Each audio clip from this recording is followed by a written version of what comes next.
Bueno, chicos, y chicas, vamos a empezar el primer tema fundamental para entrarnos en el estudio del concepto de currículum. Como van a poder ver a lo largo de este mes de lecturas intensas alrededor del currículum, eh, el currículum es una construcción compleja, ¿verdad? Pero que está inserta en un contexto sociocultural, político, atiende a un proyecto educativo. En el caso de Costa Rica, nosotros como docentes tenemos que dominar muy bien cuál es la política curricular y educativa vigente. Entonces, por eso es que volvemos a retomar este, estos temas tan relevantes, porque definitivamente son ellas, ambas políticas son las que encierran qué es lo que se pretende a nivel país del ser costarricense, ¿verdad?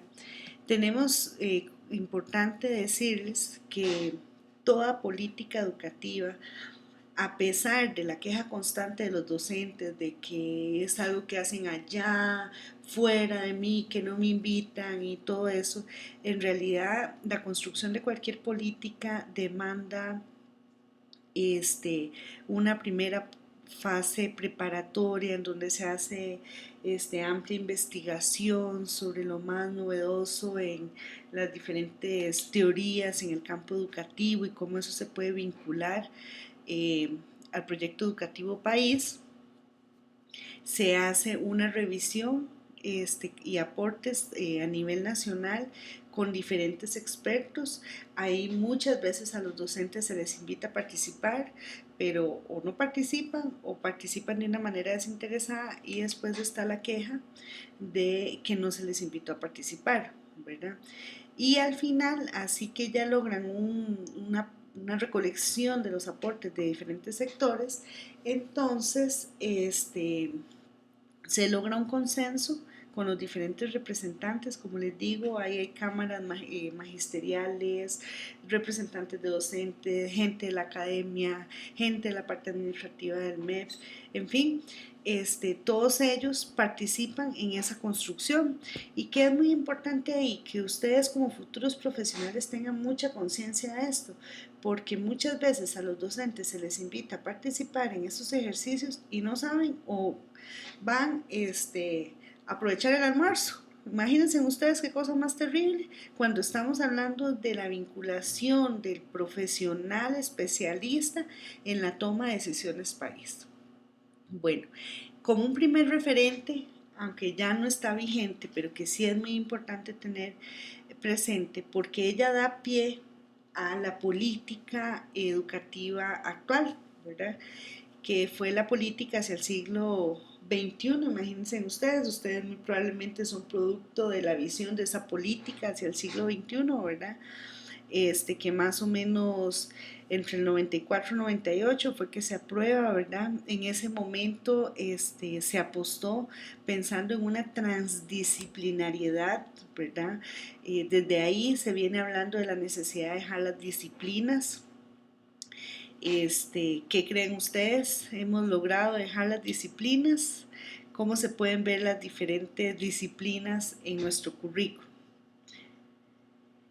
Después, las fuentes filosóficas en ese momento también apelaban a una visión integral de la persona, que era muy importante seguir, mantener todas las acciones educativas, abrir más espacios desde edades más tempranas a los procesos educativos e igual en la innovación.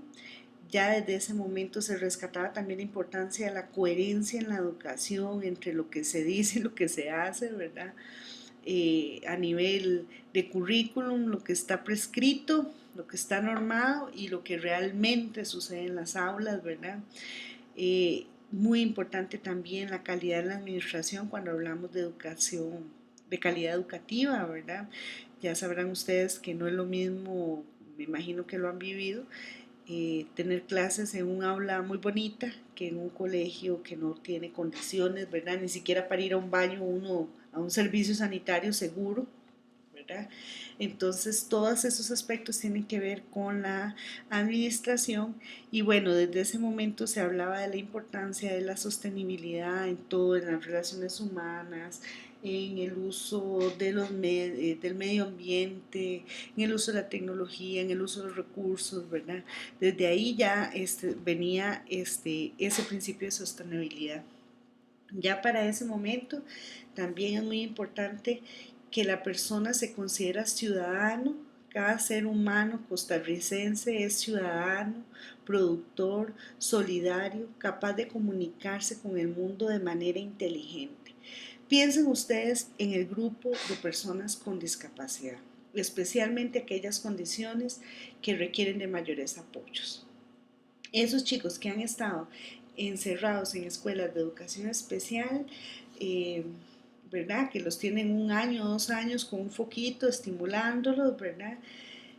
Siempre les digo, ¿ustedes creen que ese tipo de acciones realmente es porque el docente cree que la persona es eso?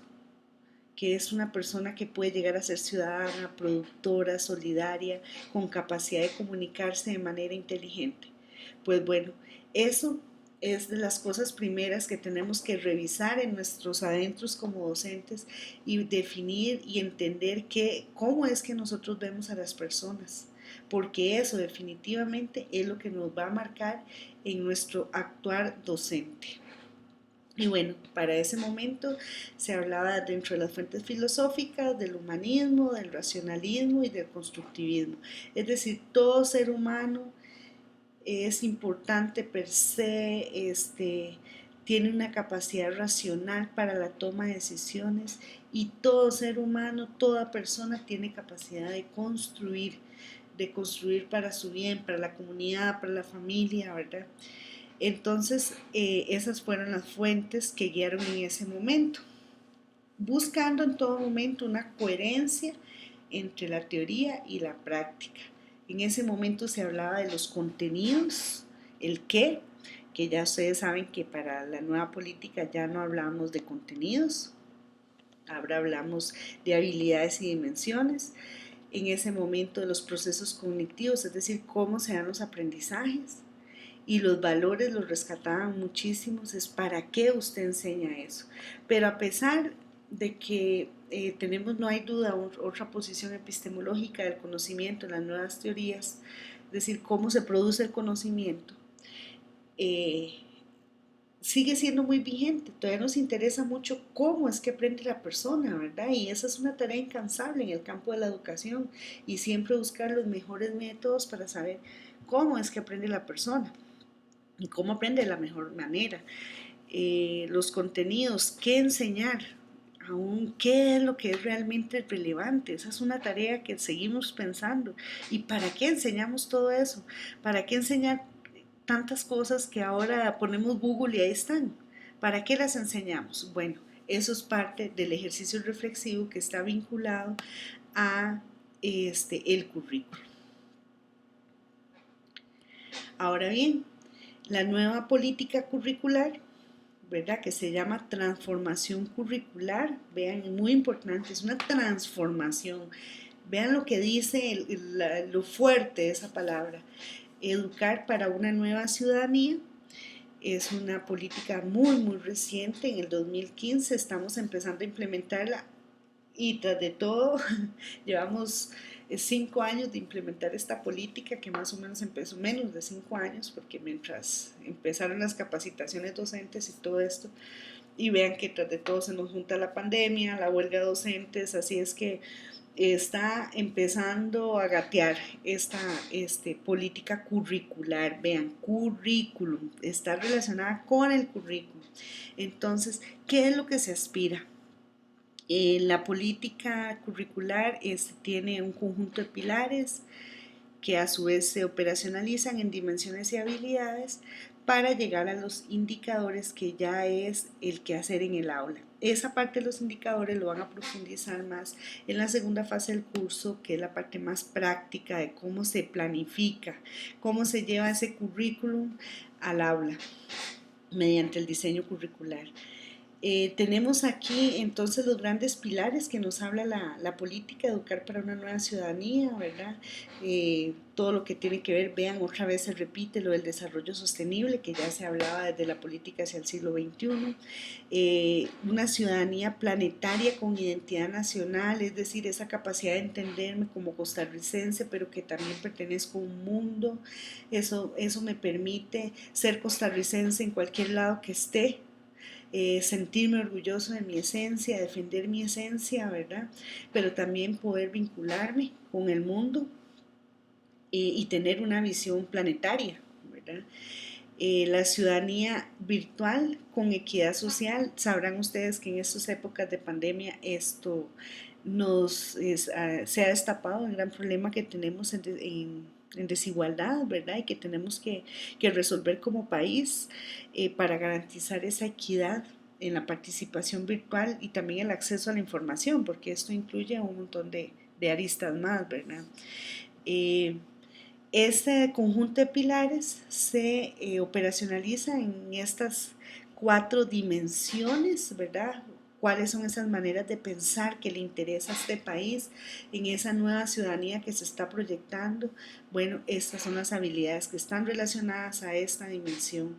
Vean qué importante el pensamiento crítico, aprender a aprender, resolución de problemas, creatividad e innovación. La dimensión 2, formas de vivir en el mundo. Vean estilos de vida saludable, ciudadanía global y local.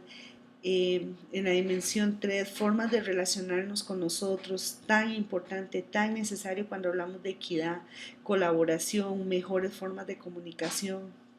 La dimensión 4, herramientas para integrarse al mundo, ¿verdad? Entonces todo lo que es el uso de las tecnologías digitales, el manejo de la información y a su vez cada uno de estos está operacionalizado un conjunto de indicadores este, que también están dosificados por diferentes niveles de desempeño que, como les digo, eso lo van a profundizar en la segunda parte del curso. Entonces vean ustedes que estas dimensiones son las que tienen que transversalizar toda toma de decisiones que tomamos como docentes en la planificación curricular. Tenemos que, todas nuestras acciones tienen que ir orientadas a esto. Y como docentes, por lo tanto, tenemos que dominar al dedillo las propuestas de las políticas educativas y de la de la política educativa y de la política curricular. Bueno, aquí ya tenemos una propuesta integradora que nos hace el MEP, ¿verdad? Vean que es súper importante para la transformación curricular, se requiere de una evaluación reflexiva y continua, como lo hablábamos el semestre pasado, se ocupa de mediación pedagógica, pero esto no se puede lograr si no hay un desarrollo profesional, porque puede estar escrito en el papel, pero si no hay un desarrollo profesional que realmente se apropie de esos contenidos, muy difícilmente se van a llevar a cabo, ¿verdad? Y ambientes de aprendizaje totalmente innovadores, romper con las prácticas tradicionales. Ven que aquí tenemos los ejes, la persona alrededor de esa política, educar para una nueva ciudadanía y bueno, proyectado a aprender las cuatro dimensiones, a desarrollar las habilidades de las cuatro dimensiones. Todo esto como ciudadanos que tienen derechos, pero que también tienen deberes. Eso es muy importante. Por su parte, tenemos la política educativa, que esta tiene que ver con la persona, vean ustedes, es el centro del proceso educativo y sujeto transformador de la sociedad. Por supuesto, no podía verse de otra forma si la política curricular nos está invitando a la transformación. Entonces, la política educativa, ahora sí, ¿cómo vamos a llevar esa política curricular a las experiencias más cercanas?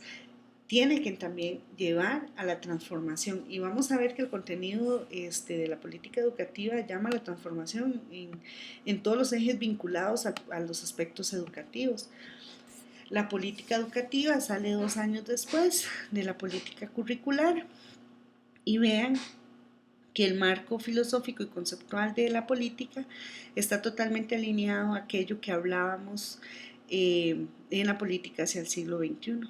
Otra vez la persona es humana, tiene necesidades, tiene aspiraciones, tiene proyectos, se crea, genera, construye, ¿verdad? Y vean qué maravilloso que ya no es esa construcción individual, sino que ya es una interpretación del constructivismo desde lo social, de cómo esa persona se vincula con sus medios, ¿verdad? Y a un nuevo concepto muy relevante de Edgar Morin, el pensador filosófico, es entender la complejidad. Todo lo que hacemos en nuestra vida, en todo lo que son relaciones humanas y todo lo que son procesos educativos, formación, evaluación, todo es sumamente complejo.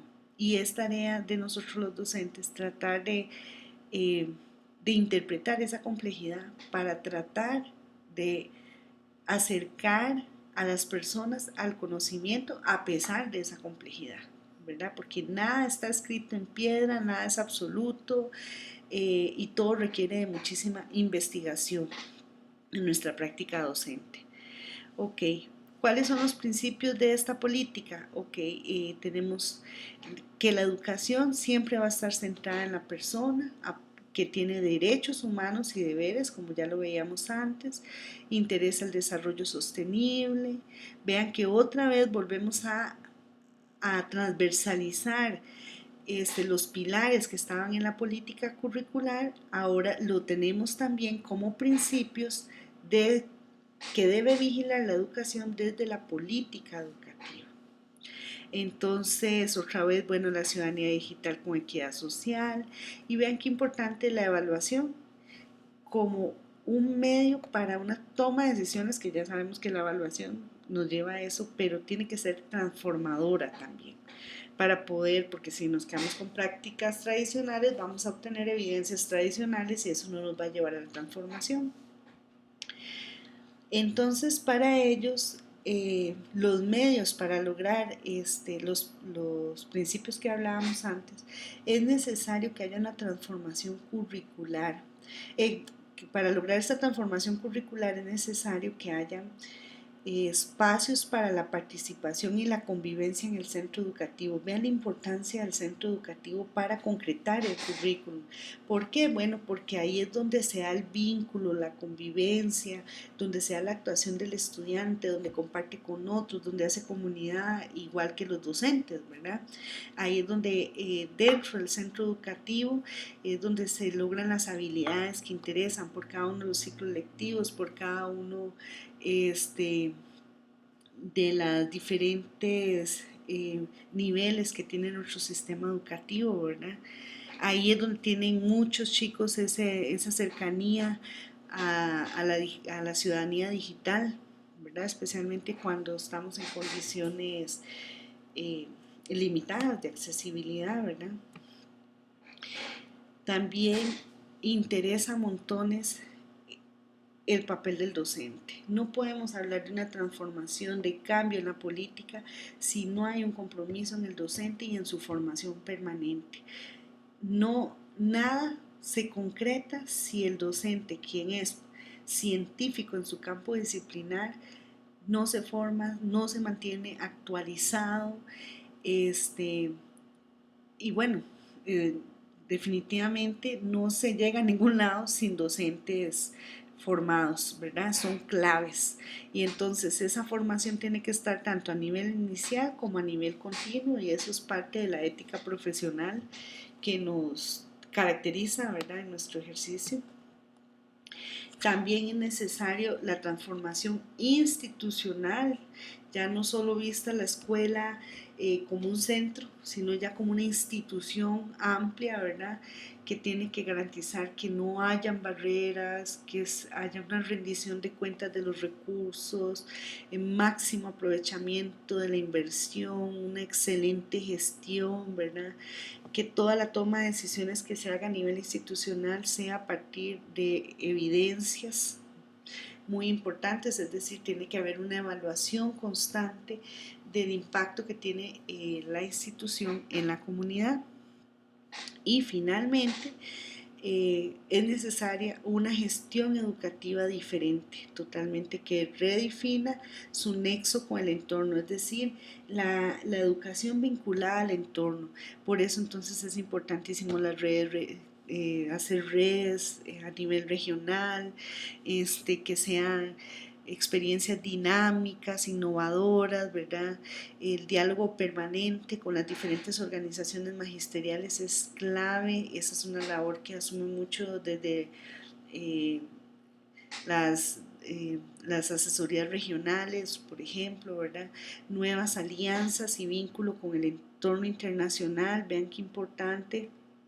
Así es que si ustedes en su práctica docente, que eso pocas veces se ve, quieren contactar a un profesional de otras áreas para conocer a nivel internacional cómo están resolviendo tal tema, lo pueden hacer y se espera que lo hagan. Lo que pasa es que muy pocas veces lo vemos, ¿verdad?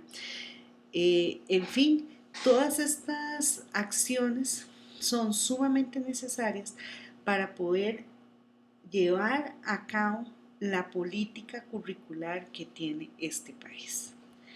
Muy bien, muchachos, con esto terminamos el tema de la política.